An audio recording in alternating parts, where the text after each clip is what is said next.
Pixar's Cars is a movie that started my love of racing, as it might have done for you as well if you are a younger racing fan. So I look back at this movie with rose-tinted glasses, with the nostalgia glazing over my heart with the cool car effects and everything in between. However, the more and more I watched this movie through the years up until last week, I question if it was as good as I remember it actually being.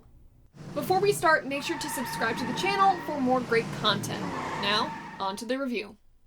The Cars franchise is a popular animated movie series produced by Pixar Animated Studios and directed by John Lasseter. The first film was released in 2006 and follows the story of a hotshot race car named Lightning McQueen. He proceeds to get stranded in a small town and learns valuable lessons about what truly matters in life and how to act like a winner on and off the track. The series received generally positive reviews from critics and was a commercial success at the box office. And clearly the folks at Pixar had a heyday making this movie, as we now have Cars 2, Cars 3, Mater's Tall Tales, Cars on the Road, and attractions and resorts dedicated to the franchise at the Disney parks. I remember seeing this movie for the first time and thinking the animation was flawless and clever. There were great sequences like Lightning's Dreams with Dinoco, the nightmare sequences with Chick Hicks that are so fun to have inserted into the movie and give it more life. And though those sequences are great, come on, the best scene in the entire movie is the beginning of the movie. It's literally like a hype or promotional video that gets the audience right into the action, letting you know the key players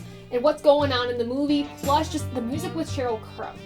Flawless. And speaking of the badass music at the opening of the movie, the soundtrack as a whole is fantastic. Along with Sheryl Crow, you have Rascal Flatts with Life is a Highway playing on repeat every single family vacation, you have Brad Paisley, and you have great songs like Shaboom and Route 66. And to top it all off, composition from Randy Newman is just chef's kiss. And though the music, the dream sequences, the opening scene, and the visuals are cool, this movie has some major flaws. This film opens the door to so many questions with the world that Pixar just put us in, and the more you think, the more questions you have. Why do the cars have teeth if they don't eat? Their eyes. What are their eyes? Because Red hits Lightning with water from his fire hose and you would think that that would hurt his eyes, but it doesn't, then it gets confusing. How did the cars come to be? Do the cars die? I mean, it's very clear that they're placed in a world like ours, and unlike the other Pixar movies where I feel the world fits very well with the characters and it's very well thought through, Pixar really just plopped the cars into the human world and said, I hope this works. Hint, it does not. Another flaw I have with this movie is with the comedy. I mean, there's a heavy use of puns and slapstick humor. I mean, come on. When Lightning and Mater went cow tipping and the cows ripped some major toots, you cannot tell me as a kid you were not busting out laughing.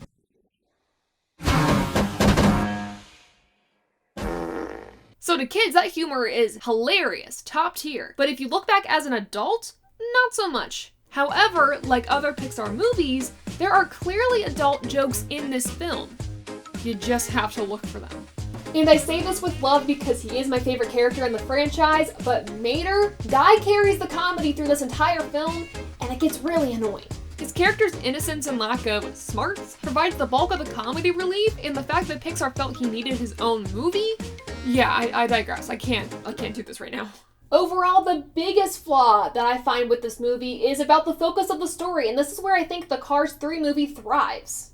I wish the story would have been more about racing. I would have loved to see more of Lightning's career and how he navigated being a rookie at the track. And though we get that in Cars 3, more on that later, there is still a major gap in Lightning's career from the time we see him as a rookie to the time in Cars 3 that we see him as a veteran getting ready to retire, that we're just missing.